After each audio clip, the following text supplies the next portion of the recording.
డబ్బు మిగలకపోగా అప్పుల పాలవుతున్నారా? అప్పుల బాధలు తీరి మనం సంతోషంగా ఉండాలంటే, మనం సంపాదించిన డబ్బు నిలబడాలంటే కొన్ని వాస్తు పరిహారాలు చేయాలి. ఈ వాస్తు పరిహారాలతో ఖచ్చితంగా కొంతమేర అప్పుల బాధల నుంచి ఉపశమనం కలుగుతుంది. ఉదయం నిద్ర లేవగానే 2 అరచేతులను దగ్గరగా తీసుకుని కళ్లకు అద్దుకుని అరచేతులను చూసుకున్నట్లయితే శ్రీ మహావిష్ణువు, లక్ష్మీదేవి అనుగ్రహం లభిస్తుందని, ధన నష్టం జరగకుండా ఉంటుందని వాస్తు నిపుణులు చెబుతున్నారు.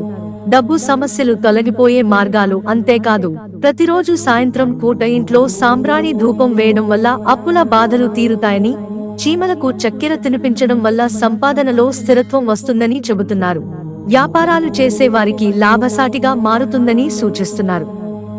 లక్ష్మీదేవికి ప్రతిరోజు నేతితో దీపం పెడితే డబ్బు సమస్యలు తొలగిపోయి అప్పుల బాధలు తీరుతాయని చెబుతున్నారు. అర్ధాష్టమ శనితో వీరికి 7 నెలల నరకం బయటపడాలంటే, లక్ష్మీ కటాక్షం కావాలంటే ఇలా చేయాలి. 5 గురువారాలు ఆవు నెయ్యితో పసుపు వత్తులతో లక్ష్మీదేవి వద్ద దీపం పెట్టి కనకధారా స్తోత్రాన్ని చదివితే అప్పుల బాధ నుంచి విముక్తి లభిస్తుందని వాస్తు నిపుణులు చెబుతున్నారు. అంతేకాదు, పీచు తీసిన కొబ్బరికాయను కుంకుమ బొట్టు పెట్టి మనస్ఫూర్తిగా లక్ష్మీదేవికి మొక్కుకుని అప్పుల బాధలు తీరాలని కోరుకుంటూ నీళ్లలో కొబ్బరికాయలు జారవిడిస్తే ఖచ్చితంగా అనుకున్న కోరిక తీరుతుందని చెబుతున్నారు.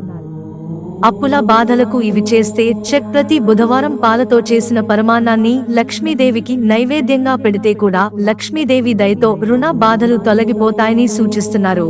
ప్రతి బుధవారం రోజు 2 ఖాళీ కుండల్లో కర్పూరం వెలిగించి పారుతున్న నీటిలో వదిలేస్తే అప్పుల బాధలు తీరిపోతాయని, ఇలా 6 వారాల పాటు చేస్తే సత్ఫలితాలు వస్తాయని చెబుతున్నారు.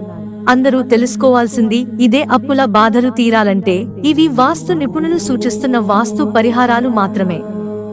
అన్నిటికంటే ముఖ్యంగా ప్రతి ఒక్కరూ తెలుసుకోవాల్సింది, కష్టపడి సంపాదించిన డబ్బును ప్రణాళికాబద్ధంగా జాగ్రత్తగా ఖర్చు పెట్టుకుని అప్పు చేయకుండా ఉంటేనే మంచిది.